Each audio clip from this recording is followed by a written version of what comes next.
Thank you. Mr. President, this debate we're having about gun legislation, how to solve a difficult problem, is a good debate. And quite frankly, I never understood why we would not want to have this debate. This is an issue that most Americans very much would like to see something of substance accomplished. But the goal is to do something of substance that will address the underlying problem, not just pass legislation, quite frankly, in the more feel-good category. To Senator Manchin and Toomey, you're very sincere. I know you're trying to fix a problem that's seen by a lot of people to be a problem. I understand where you're coming from. I would like to take my time to talk about two things. The President has given a lot of speeches about this issue, very emotional in nature. The State of the Union speech, he's literally traveled all over the country to kind of gin up support for three things: a universal background check, banning assault weapons, assault rifles, and limiting magazine sizes. And at the end of the day, the Senate will take up these measures individually and somewhat collectively. And here's what I think will happen. I think when it comes to the magazine size limitation, that's not going to pass the Senate, simply because there are thousands, if not millions, of magazines beyond 10 rounds out into the current marketplace. From a criminal point of view, this legislation wouldn't affect them one bit. They'll get a magazine size, whatever size they would like. It would affect law-abiding citizens and put you in a bad spot. The best way to interrupt a shooter in a Newtown situation is not to limit the magazine size, but to have a security officer in the school that can confront the shooter before they get to the kids.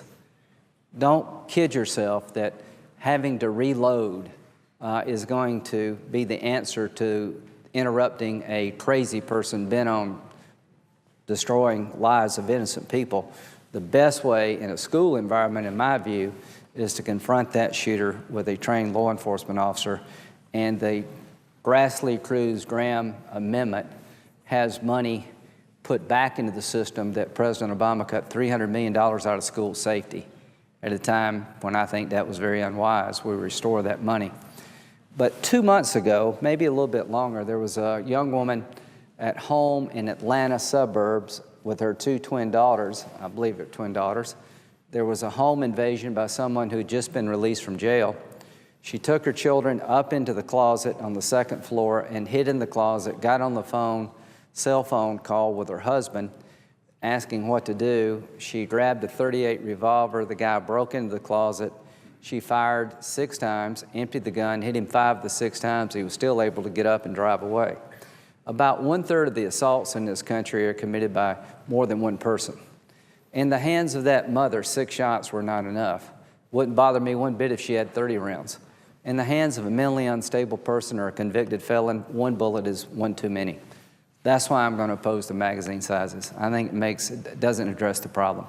Now, as to the AR-15, there are 4 million of these rifles available. It's one of the most popular selling sportsman's rifles in the country. I've been in the military for almost 30 years. It's similar to the M16, but it's a semi-automatic, not a fully automatic rifle. The reason I own one is I like to shoot. I'm not going to bother anybody. I'm not going to do anything wrong with the gun. I passed a background check to get the rifle. Why an AR-15? Vice President Biden, who's a good friend, has suggested that a double-barrel shotgun is the best way to defend a home in case you find a lawless environment where you've had a hurricane, an earthquake, or a natural disaster where law enforcement is really not available to your family because the system is broken. They can't call, they can't travel. There's been a catastrophic event. Sandy, Hugo, Katrina. These things happen in the real world where law and order breaks down. And he was talking to a young man who was worried about this. Says, you don't need an AR-15. You need a double-barrel shotgun. That's the best way to defend your home. To be honest with you, I disagree. If there's a roving gang in a community and there's 3 homes, one without a gun, one with a double-barrel shotgun, and one with an AR-15, they're going to pick the AR-15 home last. Now, you may not agree with me, but I think that makes sense as a self-defense weapon. So that's why the assault ban's not going to pass. Less than, I think, 2 or 3% of all murders in this country are committed with a rifle of any kind. Most of the murders committed in this country, violent acts with a gun, are committed with handguns. At the end of the day, the magazine limitation's not going to fail because it really doesn't address the problem. In the hands of a mother, 6 rounds are not enough. Hands of a criminal, 1's too many. The AR-15, 4 million guns available, assault weapons, very popular selling gun. I think under Heller, that type weapon would be protected. It's not the gun you own, it's who owns it. And at the end of the day, the universal background check is not going to make it. Senator Manchin and Toomey are trying to find a solution in a smaller way. I appreciate that. But here's my concern about background checks. Last year, 80,000 people failed a background check. 9,000 of the people who failed the background check were convicted felons on the run from the law. And 44 people were prosecuted out of 80,000. Of those 9,000, I can't find one case where the law enforcement community found out that a criminal on the run from the law tried to buy a gun and went and picked him up. I mean, at least we ought to be catching dumb criminals. If you're dumb enough to fill out a background check while you're on the run, the system ought to catch you. Let me tell you another problem we found. In 2005, there was a young lady named Alice Boland, who's a paranoid schizophrenic, very troubled young lady, history of mental illness, who pled not guilty by reason of insanity to trying to kill the President of the United States and a Secret Service agent. The threats were made in South Carolina at the Canadian border, and she eventually came to South Carolina with her family. She was adjudicated by a federal court, pled not guilty by reason of insanity. The plea was accepted. She was confined to a mental health institution by the court. When she got out, she went home. February of this year, she went to Walterboro, a small community near Charleston, and bought a .22 semi-automatic pistol, filled out the background check, and her not reasoned by insanity not guilty plea was not entered into the background system. The fact that she was confined to a mental health institution by a federal court didn't make it into the background check system. She bought the gun, went to a private school, Ashley Hall, a private school in Charleston, and went into the staff, the office area where the staff was located, pulled out the gun, and the gun didn't fire. Thank God it didn't. But our background system doesn't catch people like her. There are 14,000 people in South Carolina that have been adjudicated a danger to themselves and others by a competent court with due process that are not into the federal background system. They may be up to 1 million people. The Grassley-Cruz-Graham bill would fix that problem. It would make sure that before you get a law enforcement grant from the federal government, the state who requests the grant, you got to enter into the federal database people who have been held in mentally a danger to themselves or others by a competent court. Looks like we could at least do that to get thousands, if not up to 1 million people who have been deemed to be danger to themselves or other into the background system before you would expand it.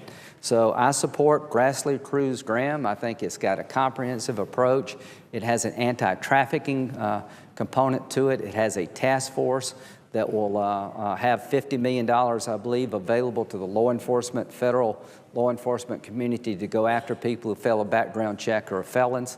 I think it's a much better approach than the other legislation on the floor. So I will be opposing Manchin-Toomey. I appreciate the spirit in which it was authored. I think expanding the background check system is not the problem. Making the background system capture mental health adjudications and doing something about a felon who fails the background check is a wiser approach rather than expanding a broken system. And when you have 44 people out of 80,000 prosecuted, something's wrong. Why create more paperwork where nobody's going to do something about it? Let's focus on the problem.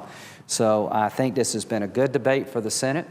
I think when it's all said and done, after a reasoned debate, the President's proposals, more emotional than they were practical, of a universal background check, which would have included a private cell, no matter what you say. At the end of the day, these proposals are not going to carry the day in the Senate. We should be going after the criminal, not the law-abiding citizen, and all of us should want to make sure that those who are a danger to themselves and others do not have access to a weapon. I think that is a common sense approach to a hard problem. I look forward to the votes today and votes to come because this is an issue that should be debated. I'm not afraid to voice the courage of my convictions. Everyone in this body is sincere about their approach to the problem. But I think at the end of the day, what's going to prevail here is common sense. With that, I'll yield.